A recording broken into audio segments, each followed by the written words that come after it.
Notre invitée ce soir, la présidente PS du Conseil général d'Indre-et-Loire et également députée de la 3e circonscription d'Indre-et-Loire. Il s'agit de Marisol Touraine. Bonsoir. Bonsoir. Alors, avant d'entrer dans les questions d'actualité, on va revenir sur ce que Monsieur Novelli, Hervé Novelli, disait sur le plateau du Grand Oral. C'était vendredi dernier, à propos d'une convention que vous signeriez avec lui sur un projet, alors de mettre l'école primaire de Richelieu dans le collège de Richelieu qui est un peu en sous-effectif pour essayer de sauvegarder justement la structure.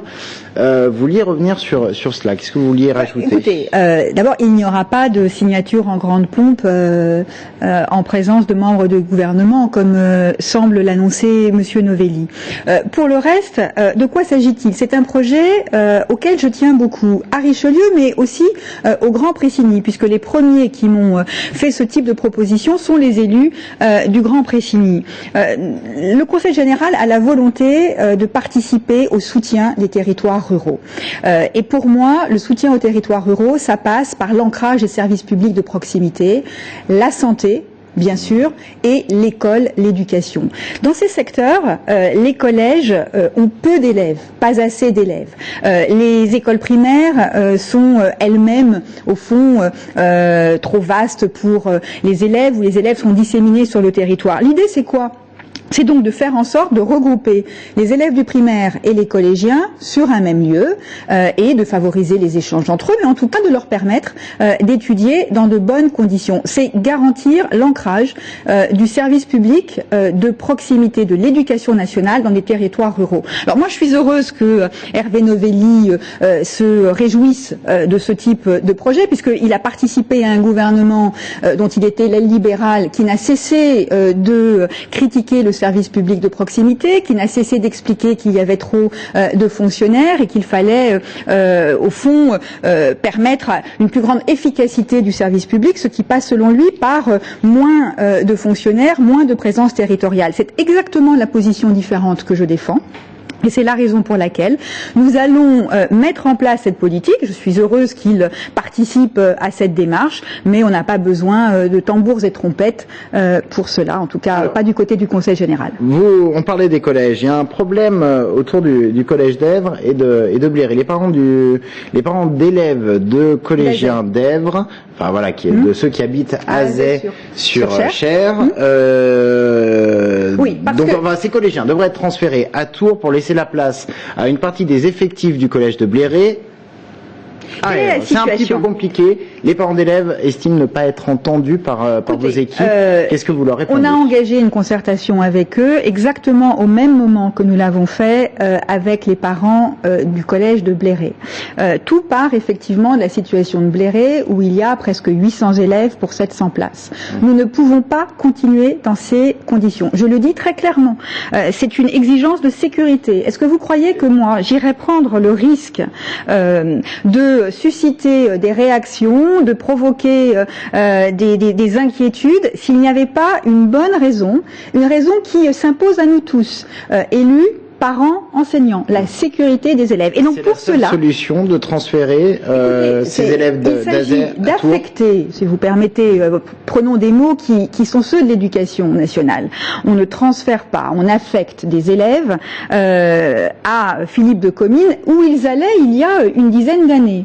Et où vont les élèves des communes avoisinantes. De cette façon-là, nous allons pouvoir soulager les élèves, le nombre d'élèves à Bléré, nous allons maintenir un nombre d'élèves satisfaisant à Èvres et nous allons augmenter le nombre d'élèves à Philippe de Comines. Alors j'entends bien... Avec des transports scolaires qui bien sûr, alors, j'entends bien les inquiétudes des parents. Écoutez, moi je les entends, je les comprends. Parce que quand on vient vous changer vos habitudes, quand on vient changer le cadre d'études de vos enfants, vous vous posez nécessairement des questions. C'est la raison pour laquelle nous faisons des propositions complémentaires. Nous disons il y aura davantage de services de transport scolaire que ce qui était normalement prévu pour garantir absolument un temps de transport équivalent à celui que connaissent les enfants aujourd'hui.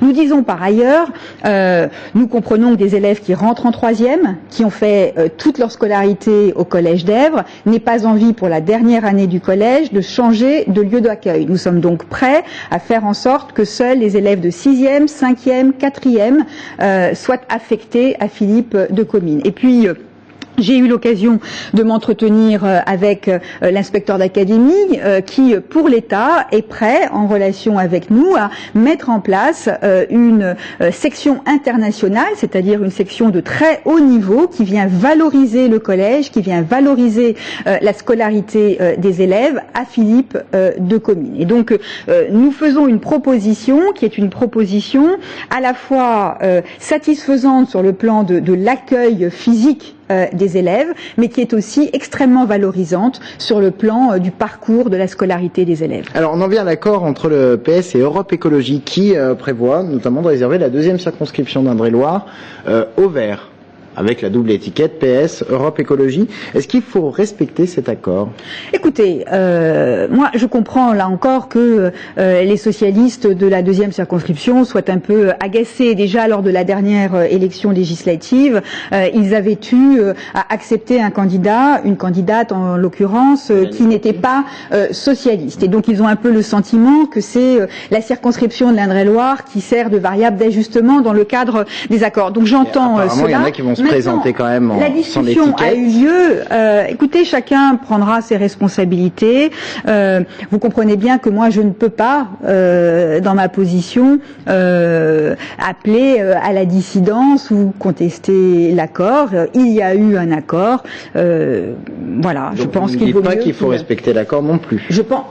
Je pense qu'il est souhaitable de respecter les accords que l'on signe de façon générale. Si. Dernière question très très rapide. Orientation budgétaire. Les orientations budgétaires au Conseil général ont eu lieu vendredi dernier.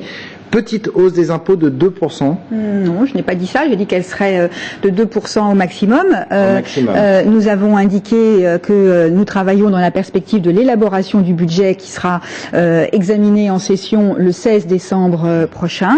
Je souhaitais que dans ces orientations budgétaires, chacun puisse faire part de ses convictions et ses propositions. Et donc c'est en fonction du débat qui a eu lieu vendredi dernier que je ferai une proposition de fiscalité pour l'année prochaine. Mais je le dis, pas de fiscalité. Je l'ai dit, moi je ne suis pas pour la fiscalité zéro, parce que je crois qu'il y a des services publics à rendre et que ces services ont un coût. Je ne suis pas non plus, je ne suis pas pour la fiscalité yo-yo, c'est-à-dire je pense que nous ne pouvons pas augmenter une année, diminuer brutalement l'autre, remonter ensuite. Il faut s'inscrire dans un parcours maîtrisé de fiscalité raisonnable, et la fiscalité n'est acceptable que si la collectivité fait elle-même des efforts, et ce sera le cas pour le Conseil général l'année prochaine, qui maîtrisera ses dépenses de fonctionnement. Eh bien, on en reparlera. Merci beaucoup, Marisol Touraine, d'être venue sur ce plateau.